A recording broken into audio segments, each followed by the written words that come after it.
আর একবার বলবো, কিন্তু দুটি গোষ্ঠীর নাম আমি কোরআনে নিব, যে গোষ্ঠী দুটি অতি নোংরা। পৃথিবীর বুকে এত নোংরা গোষ্ঠী পূর্বেও আসে নাই, পূর্বেও ছিল, এখনো আছে এবং পরবর্তীকালেও থাকবে। যখন ওই গোষ্ঠী দুটির নাম নিব, এইভাবে আমি হাত তুলব, খেয়াল করবেন। কি হলো রে?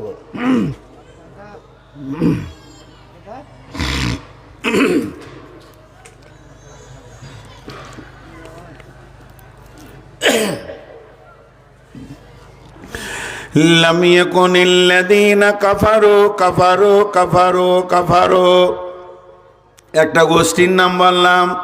লাম ইয়াকুনিল্লাযীনা কাফারু মিন আহলিল কিতাবি ওয়াল মুশরিকিনা মুশরিকিনা মুশরিকিনা মুনফাকিনা হাত্তা তাতিয়াহুমুল বাইয়িনা।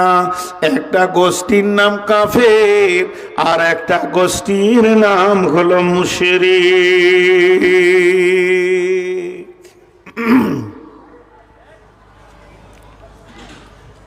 একবার আমি ছোট হয়েছি আপনাদের কাছে, নূর মোহাম্মদ কোথাও বলেন যে বসে আমার বায়ান শুনেন, হাড় কাঁপানো শীত, কষ্ট পাচ্ছেন।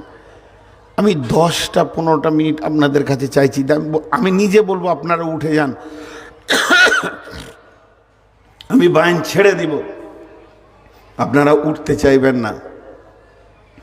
এখানে আল্লাহ কত তথ্যবহুল কথা বলছে, খেয়াল করেন।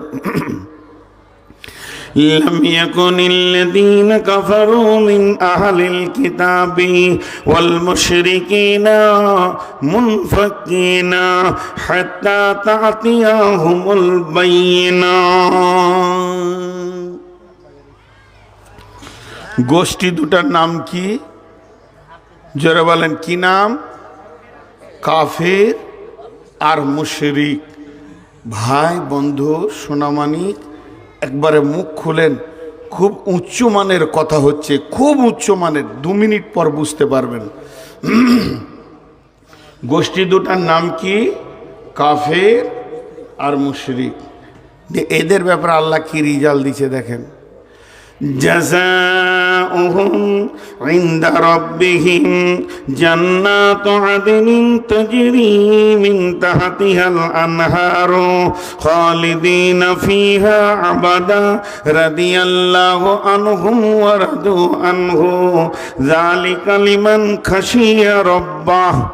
এই কাফের আর মুশরিকরা এমন জান্নাতে থাকবে, কিয়ামতের ময়দানে এরা কষ্ট পাবে না, পুলসেরাতে কষ্ট পাবে না, হাসতে হাসতে জান্নাতে যাবে। এমন একটা জান্নাতে যাবে যার তলদেশে কুলকুল করে নহর বইছে, সেখানে চিরদিন তারা থাকবে, আনন্দ করবে। কাফের মুশরিকরা জান্নাত যাবে। আপনাদের কি মনে হয়? কাফের মুশরিকরা জান্নাত যাবে, আপনাদের কি মনে হয়? যা এতগুলি লোক মুখ খুলেন না কেন? কাফের মুশরিকেরা জান্নাত যাবে, আপনাদের কি মনে হয়? কোরআন বলছে এরা জান্নাতে থাকবে এবং খুব উচ্চাঙ্গের জান্নাতে থাকবে, কাফির আর মুশরিক। প্রশ্ন থেকে যাচ্ছে আপনাদের মনে, দিয়ে হ্যাঁ বলতে পারছেন না। আজকে কি বার? একবারে মুখ খুলে না রে ভাই, কোথায় এসেছি? জালসা বাংলাদেশে করি, আনন্দ আছে। উত্তর দেয় মানে প্রশ্ন করার আগে বলবে যেখানে কি বলতে হবে। কতবার জিজ্ঞেস করছি ভাই, উত্তর দিচ্ছেন না গো। আজকে কি বার বললেন? তো কাফের মুশরিক জান্নাতে যাবে বলেন, না হলে না বলেন। কাফের মুশরিক জান্নাতে যাবে না, কোরআন বলছে যাবে। এর নাম দলিল। কোরআন বলছে দলিল। এখানে আপনি কি করবেন? কোরআনের ভাষাটা শোনেন, লাম ইয়াকুনিল্লাযীনা কাফারু মিন আহলিল কিতাবি ওয়াল মুশরিকিনা, যারা নাস্তিক, একদম আল্লাহ মানে না, কোনদিন তারা ফিরে আসছে না, তারা কথা মানতে চাইছে না। আবার আহলে কিতাবের ভিতরে যারা মুশরিক, তারা ওদের মতো বক্র হয়ে গেছে, কোনো মতেই দিন মানতে চাইছে না। হাত্তা তাতিয়াহুমুল বাইয়িনা, যখন তাদের কাছে যতক্ষণ পর্যন্ত দলিল না পৌঁছেছে,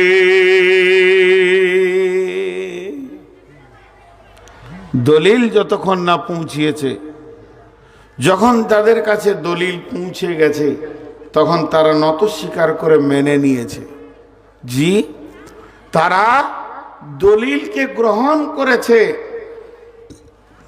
রাসূলুম মিনাল্লাহি ইয়াতুলু সুহুফাম মুতাহহারা, চলেন সেই কাফেরগুলোকে খুঁজে বের করি, যে কাফেরগুলো জান্নাতে যাবে, মুশরিকেরা যাবে। আল্লাহ কোরআনে বলেছেন, মানে হতেই হবে, কোরআনে একটা মিথ্যা নাই। তাই আমার রব বলছেন, ওই কাফের মুশরিকেরা জান্নাতে যাবে। ও দুনিয়ার মানুষ, ও মুর্শিদাবাদের লোক, একবার ভেবে দেখো, কারা কেমন কাফের, কেমন মুশরিক ছিল, তাদের জন্য আমার জান্নাত রেডি রয়েছে।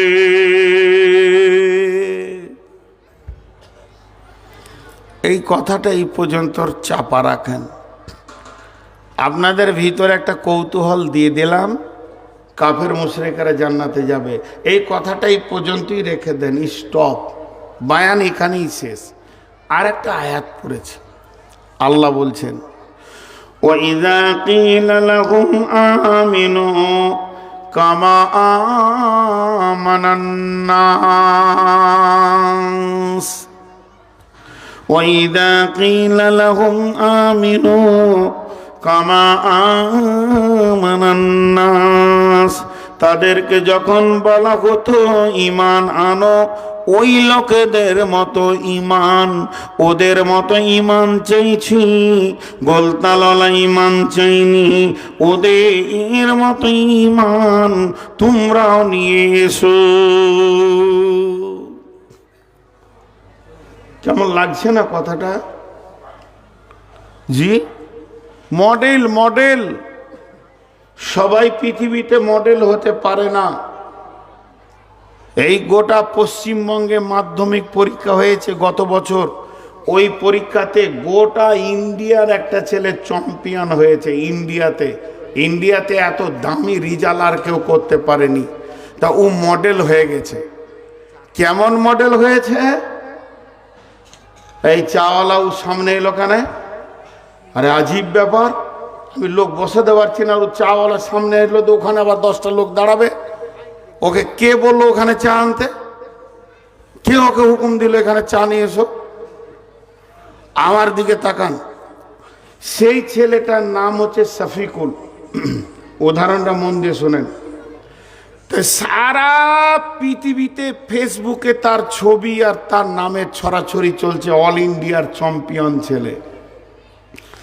তখন পৃথিবীর লোক কোণে কোণে, বাংলাদেশে, পাকিস্তানে ছেলেকে পড়াচ্ছে বাপ, এই পড়, পড়াশোনা কর, পড়বি তো শফিকের মতো পড়। মানে ও মডেল হয়ে গেছে। আপনি আপনার ছোট ভাইকে বকছেন, এই খালি ঘুরে ঘুরে বেড়াই, পড়াশোনা কর, পড়াশোনা করবি তো শফিকের মতো পড়। তার মানে শফিক মডেল হয়ে গেছে। শফিক প্রত্যেকটি গার্জেনের হৃদয়কে ঠান্ডা করে দিয়েছে। তাই তারা নিজের ছেলেকে বকতে গিয়ে ওই শফিককেই তুলনা করছে। তাহলে এটা তো গার্জেনের কথা বললাম, স্বয়ং আল্লাহ বলছেন, তোরা যদি ঈমান আনবি তাহলে ওই লোকেদের মতো আন। এবার দেখেন, কথাটা ধ্যান দিয়ে খেয়াল করেন, এটা মানুষের কথা নয়, এটা মানুষের কথা নয়। জিবরাইলের কথা নাই, নবীজিরও কথা নাই, আল্লাহ বলছেন। আল্লাহ কোনো একটা ব্যক্তির দিকে আঙুল তুলছেন, আপনাকে আমাকে বলছেন, রে আজকের দিনের রাত্রির আমার শ্রোতার দল, তোরা যদি ঈমান আনবি ওই লোকেদের মতো ঈমান আন। ওয়াইদা কিলা লাহুম আমিনু কামা আমানান নাস, আল্লাহ বলেনি জিবরাইলের মতো আন, আল্লাহ বলেনি মিকাইলের মতো আন, আল্লাহ কোন ফেরেশতাকে সামনে আনলেন না। আমার রব এমন একটা লোককে দেখাচ্ছে, হে মুর্শিদাবাদের মানুষ, বর্ধমানের মানুষ, তোমরা যদি ঈমান আনবে, ও নারী ও পুরুষ, ওই লোকেদের মতো ঈমান আনো। আমার কাছে অন্য কোনো ঈমান কবুল নাই, ওই লোকটার মতো ঈমান কবুল আছে। কামা আমানান নাস। নাস বলতে কে? আল্লাহ স্বয়ং বলছে ওর মতো ঈমান আনো। তাহলে সেই লোকটা কত দামি, সেই লোকটা কত মজবুত, সেই লোকটা কত দামি যে আল্লাহর দিলকে আপন করে নিয়েছে। আমার দিকে দেখায়নি, ইনার দিকে দেখায়নি, তার দিকে দেখায়নি, ওই লোকের দিকে দেখাচ্ছে। তাহলে সেই লোকটা কত দামি, চলেন সেই লোকটা খুঁজে বের করি। এবার আসেন জঙ্গে তবুকে আল্লাহর নবী সাহাবীদেরকে নিয়ে সফর শুরু করেছেন। যেতে যেতে যেতে যেতে এক মঞ্জিল, দুই মঞ্জিল, এইভাবে রাস্তা পার হতেই রয়েছেন। বিশ্বনবী এক জায়গায় গিয়ে বললেন, রে আমার সাহাবীরা, তোমরা এখানে তাঁবু গেড়ে দাও, এই জায়গায় তাঁবু খাটিয়ে নাও, এখানে রান্নার ব্যবস্থা করো, এই জায়গায় আরাম হবে, এই জায়গায় গোসল হবে, এই জায়গায় নামাজ হবে, এই জায়গায় খাওয়া পাকানো হবে, খাওয়া হবে, তারপরে রেস্ট নিব, রেস্ট নেওয়ার পর আবার নতুন সফর শুরু হবে। তাবুরাতে সাহাবীরা সাহাবারা জেলা মাজমাইনেরা কেউ তাবু রেডি করতে লাগলো, কেউ চুলা বানাতে লাগলো, কেউ হাঁড়িগুলো রেডি করছে, রান্না পাকাতে হবে। সব যেন নিজে নিজের কাজে ব্যস্ত হয়ে গেল।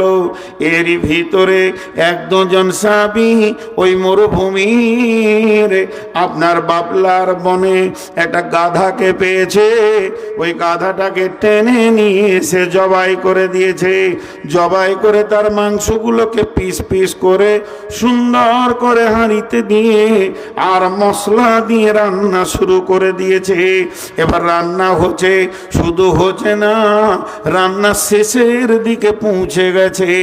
একজন লকড়ি ঠেলছে, আর একজন দাঁড়িয়ে দাঁড়িয়ে মাংসটাকে নাড়ছে, আর একজন থালা নিয়ে দাঁড়িয়ে আছে, এই মাত্র নুন দেখবো, খাবো, আর সেদ্ধ হতে একটা দুটা মিনিট বাকি আছে, নিশ্চয়ই খাবারটা রেডি হয়ে গেছে।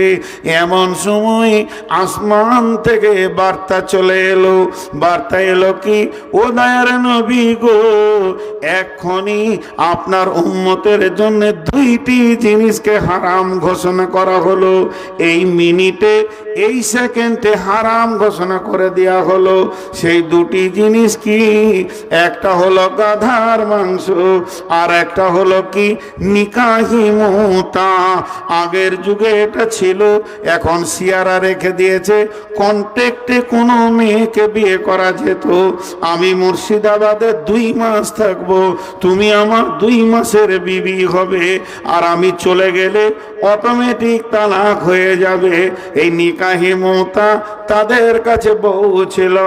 এবং যখনই বার্তাটা পৌঁছে গেল, বিশ্বনবী বললেন, রে আমার সাহাবী, এটা তুমি সমস্ত সাহাবীদেরকে শুনিয়ে দাও।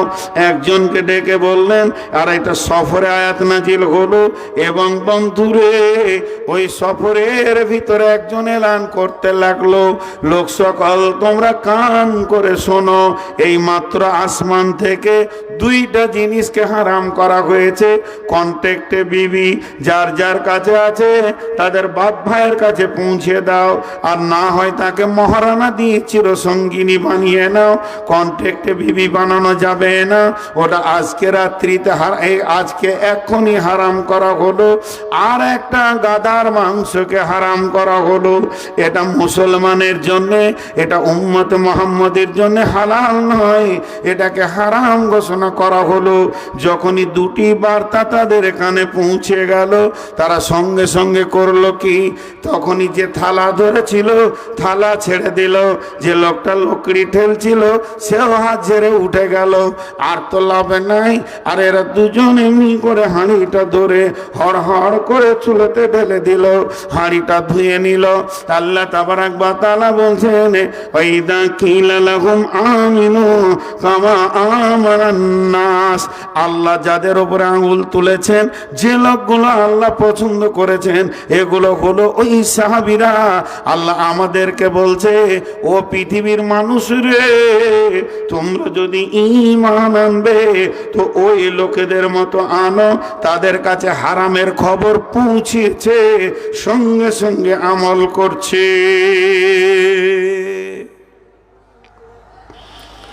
সুদ হারাম কখন জেনেছি, চলছে। নামাজ পড়তে হবে ফরজ, কখন জেনেছি, পড়ি না। হ্যাঁ, পর্দা করতেই হবে ফরজে আইন, কখন জেনেছি, পর্দা করি না। তাহলে সাহাবীদের সাথে আমাদের কত পার্থক্য দেখেন। শুনেছে, সঙ্গে সঙ্গে ইতাআত করেছে। তিনারা বলেছেন সামি'না ওয়া আতানা, সুনা মেনে, ইতাআত কিয়া মেনে। যখনই শুনেছি তখনই আমলে পরিণত করেছি। তা আল্লাহ বলছে, ঈমান আনবি তো ওদের মতো আন। ঈমান আনবি ওদের মতো আন। জি, অন্য কারোর মতো ঈমান লিব না। মদ হারাম শুনেছে, গ্লাসে ছিল ফেলেছে, হাঁড়িতে ছিল ফেলেছে, বাসনে ছিল ছুঁড়ে দিয়েছে, সঙ্গে সঙ্গে লাত মেরে দিয়েছে। আল্লাহ বলছে ওদের মতো ঈমান আন। জি, আজকে আমাদের ঈমানটা কেমন? এটাও চলছে, ওটাও চলছে, এটাও চলছে, ওটাও চলছে। আমাদের কাছে দলিল পৌঁছানোর পর আমরা দলিলকে কবুল করি না, আর সাহাবীরা দলিলকে কবুল করে নিয়েছেন। আর একটু আগিয়ে যাই। মা আমার, বোন আমার, মহিলাদের পর্দা ছিল না। ইসলামের প্রথম মহিলাদের পর্দা ছিল না। হযরত উমর বললেন, নবীর ঘরে যেমন অবাধ চলাফেরা চলছে, মানুষ যে যার ঘরে পারছে ঢুকে যেছে, এইটা যা অবস্থা চলছে, মনে হয় যেন আমার রব পর্দাকে ফরজ করে দিবে। আজকে যদি পর্দা জিনিসটা না থাকতো তো কে কার জমি চাষ করত এবং কে কার জমিতে পানি ঢেলে দিত, এ খবর পৃথিবীর মানুষ খুঁজে পেত না।